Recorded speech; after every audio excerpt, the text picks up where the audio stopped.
At Arizona State University, we're bringing world-class education from our globally acclaimed faculty to you. Ranked #1 in innovation for 10 consecutive years and #2 among public universities for employability, ASU isn't just ahead of the curve, it's creating new paths to success. Earn your degree from the nation's most innovative university. Online, that's a degree better.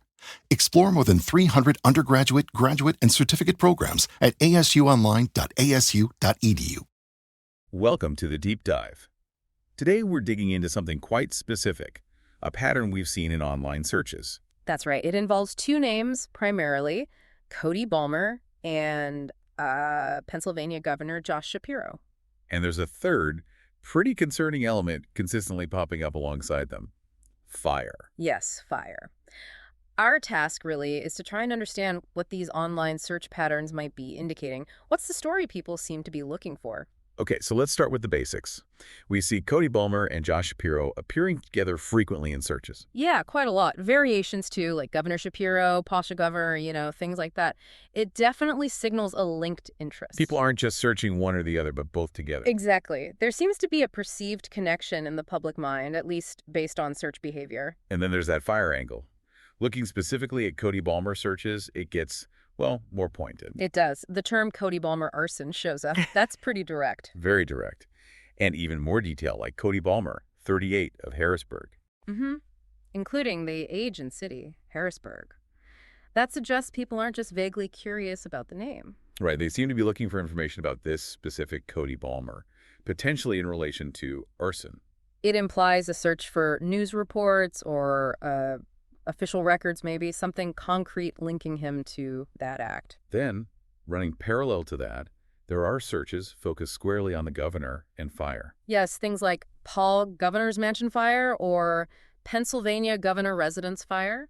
So clearly there's awareness or at least curiosity about some kind of fire incident at the governor's residence itself. Definitely. And this is where it gets really interesting when these two streams, Balmer arson and Shapiro residence fire, seem to merge in the searches. You mean the searches that combine everything? Precisely. We see searches like Cody Balmer, Josh Shapiro, the two names directly linked. And also Governor Josh Shapiro fire. Exactly. So people are explicitly typing in terms that connect the governor, a fire, and sometimes implicitly or explicitly, Cody Balmer. It really points towards an attempt to weave these elements together. It strongly suggests people are exploring a potential link. Whether based on rumor, news snippets, or something else, they're actively looking for a connection.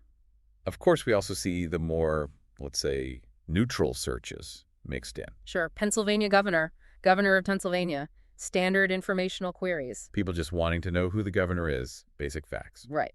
But those exist alongside this much more specific and, frankly, dramatic line of inquiry involving Balmer and the fire. So if we try to synthesize all this, what picture emerges from these search patterns? Well, the data strongly suggests a significant public interest in a potential connection between this individual, Cody Balmer, the crime of arson, and some sort of fire incident related to Governor Josh Shapiro's residence. The sheer repetition of these terms together points to more than just coincidence. I would say so. It indicates a public narrative, or at least the search for one, linking these specific elements: a person, a place, an event, and a potential crime. So the key takeaway here, based purely on what people are searching for online, is this apparent public focus linking Cody Balmer, possibly via arson, to an incident at Governor Shapiro's residence. That seems to be the core thread running through this particular set of data, yes. It definitely leaves you wondering, doesn't it? It does. And that leads us to the question we want to leave our listeners with today. Right. What other information, maybe official statements, maybe news reports that came out later, could actually clarify what this connection is or was? Exactly. What details might confirm, deny, or, explain the link that so many people seem to be searching for between this individual and this high-profile incident? What's the rest of the story?